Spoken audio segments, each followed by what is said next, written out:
नमस्कार, SBT news में आपका स्वागत है और पेश है इस वक्त 17 अप्रैल शनिवार शाम 7:15 बजे राजस्थान की बड़ी खबरें। राजस्थान में शुक्रवार शाम लगे वीकेंड लॉकडाउन के बाद शनिवार को राज्य के सभी शहर की सड़कों पर सन्नाटा पसरा हुआ है।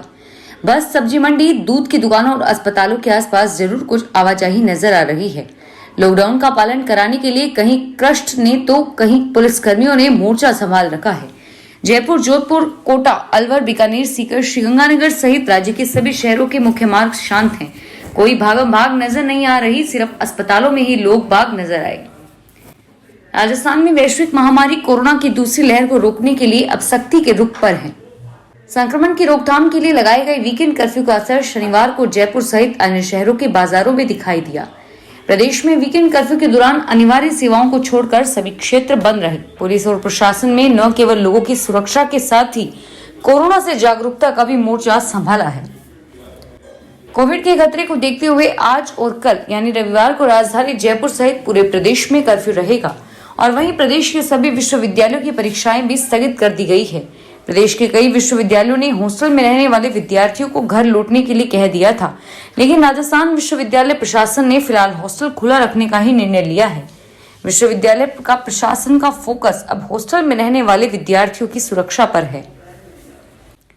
दागियों को चुनाव लड़ाने से रोकने के लिए सुप्रीम कोर्ट ने 14 माह पहले जो निर्देश दिए थे, वे 5 राज्यों के विधानसभा चुनाव में बेअसर दिखाई दे रहे हैं। राजनीतिक दलों ने जिताऊ बताकर कई दागियों को चुनाव मैदान में उतारा है। 5 राज्यों की 752 विधानसभा सीटों पर 1404 उम्मीदवार दागी है। इनमें से 834 पर तो गंभीर आरोप लगे हैं और राज्यों में 303 विधानसभा सीटें ऐसी है जहां 3 या इससे अधिक उम्मीदवार दागी हैं। राजस्थान पुलिस ने 6वीं बटालियन आरएसी धौलपुर के तहत हुई कांस्टेबल भर्ती 2019 का परिणाम तत्काल प्रभाव से निरस्त कर दिया है। राजस्थान पुलिस की वेबसाइट पर जारी सूचना के अनुसार कांस्टेबल भर्ती 2019 में चयनित अभ्यर्थियों का परिणाम इस कार्यालय की प्रेस नोट संख्या 1200 दिनांक 14/4/2021 को प्रकाशित किया गया था। इस परीक्षा को तकनीकी कारणों से तत्काल प्रभाव से निरस्त किया जाता है। रेलवे प्रशासन ने जयपुर से अलवर, मथुरा, आगरा, कैंट, राजा की मंडी, टुंडला होते हुए इलाहाबाद जाने वाली Jaipur Allahabad superfast special train के रूट में बदलाव किया है।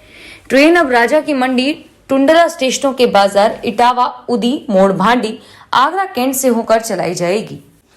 इस रूट में बदलाव के चलते ट्रेन का संचालन पहले की तुलना में 18 से 20 किलोमीटर अधिक हो रहा है। दरअसल नॉर्थ रेलवे की ओर से आगरा सिटी और राजा की मंडी स्टेशनों के बीच तकनीकी कारणों का हवाला देकर मेगा ब्लॉक लिया गया है। कोटा शहर में वीकेंड लॉकडाउन के सख्ती से पालन करने के लिए जगह जगह नाके लगाए गए हैं। सुबह सुबह सड़कों पर जरूर सन्नाटा पसरा था। जैसे जैसे समय बढ़ा, सड़कों पर थोड़ी आवाजाही दिखाई देने लगी। पुलिस के जवान आने जाने वाले लोगों के पास आईडी कार्ड मांग रहे हैं। कार्ड में पास दिखाने पर ही उन्हें जाने दिया जा रहा है। पूछताछ में कई लोग टीका लगवाने व हॉस्पिटल जाने के बहाने बताते रहे। पुलिस बेवजह घूमने वालों के चालान बना रही है। राज्य सरकार ने भले ही 1 अप्रैल से किसानों को ब्याज मुक्त ऋण बांटने के निर्देश दे रखे हैं, लेकिन सहकारिता विभाग और अपेक्स बैंक किसानों को ऋण वितरित करना ही भूल गए, जिसके चलते प्रदेश के करीबन 25 लाख किसान ब्याज मुक्त फसली ऋण के लिए आवेदन करने का इंतजार कर रहे हैं। सहकारिता विभाग की ओर से हर साल 1 अप्रैल से खरीफ के फसली ऋण के लिए अभियान शुरू किया जाता था, लेकिन इस बार किसानों में अब तक ब्याज मुक्त फसली ऋण का इंतजार कर रहे हैं, लेकिन उनसे अब तक आवेदन ही नहीं मांगे गए। सीमांत जैसलमेर जिले में वीकेंड लॉकडाउन लगने के साथ ही शुक्रवार को कोरोना का बम फूटा है। कई महीनों बाद जिले के एक साथ 47 जने कोरोना पॉजिटिव पाए गए। परेशानी का सबब ये है कि ये सभी 47 लोग 308 जांचों में पॉजिटिव आए हैं, यानी संक्रमण का आंकड़ा प्रति 115 तक पहुंच गया है। सीएमएचओ डॉक्टर कमलेश चौधरी ने बताया कि शुक्रवार को जैसलमेर ब्लॉक में 30, सम में 13 और सांकड़ा में 4 जने पॉजिटिव आए। जैसलमेर ब्लॉक के 30 में से 16 जैसलमेर शहर के हैं और शेष ग्रामीण इलाकों के। जैसलमेर के जिला कलेक्टर आशीष मोदी ने राज्य सरकार की कोविड-19 की गाइडलाइन की जानकारी देते हुए बताया कि वे 30 अप्रैल तक धार्मिक संस्थानों में पूजा अर्चना प्रबंध समिति ही करवाना सुनिश्चित करें। उन्होंने कहा कि इस दौरान श्रद्धालुओं का धार्मिक स्थलों पर पूजा अर्चना एवं इबादत करना प्रतिबंधित है। उन्होंने धार्मिक संस्थानों के पदाधिकारियों से आह्वान किया कि वे इसकी पालना सुनिश्चित करें। राजस्थान राज्य मानवाधिकार आयोग राजस्थान के अध्यक्ष न्यायमूर्ति गोपाल कृष्ण व्यास ने कहा कि कानून में निहित प्रावधानों के तहत हर व्यक्ति को न्याय मिले, किसी के साथ अन्याय नहीं हो और इसी को लेकर आयोग कार्य कर रहा है। न्यायमूर्ति व्यास ने पोखरण प्रवास के दौरान आशापूर्णा विश्राम गृह में पत्रकारों से बातचीत करते हुए कहा कि देश में सभी विभागों के पास संसाधन कम है।